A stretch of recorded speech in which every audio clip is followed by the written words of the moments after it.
Good morning, students. This is Mr. Dueñas coming to you live from my home. I'm gonna go ahead and get started on our lesson from Learning Target 9A. You guys have already read the letter, hopefully, as to how it's broken down in terms of what the schoolwork will look like, and also how you're gonna be graded, when I'm available, things of that nature, and hopefully all is well with your family and yourselves. If you have any questions at any time, feel free to email me. We're pretty much gonna run through notes, and then you're gonna have some homework problems to do. Your job is to turn them in every week by Friday. Um, and then if you have any questions, you can definitely shoot me an email, or in Google Classroom, you can send me a comment. We can also meet virtually by appointment if you have any questions that you would like to talk more in depth. All right, so let's get started with Unit 9.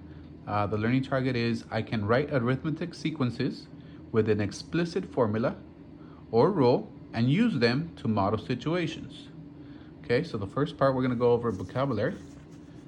So the first vocabulary is, you guessed it, sequence. Sequence is a function whose domain is a set of consecutive integers. One more time, a sequence is a function whose domain is a set of consecutive integers. Now, what are consecutive integers? Well, let's think about that for a second. Some examples of consecutive integers involve being consecutive, like the number 1, 2, and 3. Another example of consecutive integers is 10, 11, and 12, and so on. So again, as long as they're consecutive integers. All right, now there's a quick note. If the domain is not specified, then it starts with a 1. What are we talking about here in terms of domain? Well, we're talking about when we're looking at terms and sequences. So terms is the values of the range. The values of the range are referred to terms here. Okay, so when we're talking about sequences, we're talking about 1, the domain, and then 2, the terms, which is the values of the range. Okay, now here's some examples. The domain, for example, you have 1, 2, 3, 4, dot, dot, dot. That means it goes n times, number of times. So the relative position of each term is referred to the range. The range is A1 for 1, for example, A2, 2, A3, and so on. So as you can see, it goes all the way to a to the nth, sub nth. So that's the terms of the sequence. So every time the first digit of the domain is going to be A1 and then A2 and so on, okay? Depending on the sequence they give you. All right, now there's one called a finite sequence. The finite sequence is a sequence that has a limited number of terms. So basically it's limited number of terms, finite, okay?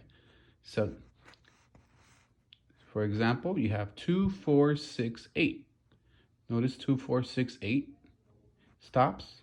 There's no like dot, dot, dot at the end. It ends right there at the 8, okay? Now we have the other one called infinite sequence. Infinite sequences are sequences that do not end. So at the end, you should have dot, dot, dot. So for example, we have 2, 4, 6, 8, dot, dot, dot. Okay, so again, this one's infinite because it goes on for infinitely many numbers all the way through, like infinity. All right, now, last but not least is the equation or rule. Your job is going to be to get the equation or rule of sequences. For example, in these two sequences above, 2, 4, 6, 8, we can definitely come up with the rule. Notice there is a pattern.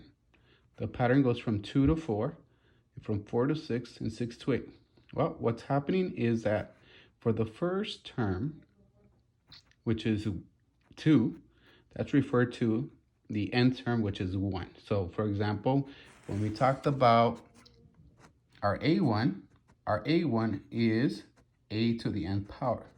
Okay, so notice right here, that a sub 1 is referred to a to the n power. So when we say a2, then that means the n is 2 in this case, and so on, 3 and 4. So in this one here, our a1 is 2. Same here. Our a2 is 4, a3 6, and a4 is 8. So what's the pattern? The pattern is that you're multiplying 2 times the n value. So 2 times 1, because this is a to the first, a to the sub 1 is 2. And then this is the second one, a2 is 4. That becomes 2 times 2, which is 4. Then this is the third one, a to the sub 3. So that means n is 3. So when we have 2 times 3, it's 6. And then last but not least, when we have a to the 4th, it's 8. Why? Because it's 2 times 4. Okay? Now notice the notation. You could also write f of n is equal to 2 times n. Okay? These are the two basic rules how you can be able to write down and see when you're writing rules for these sequences. Okay, so this is part 1. Thank you.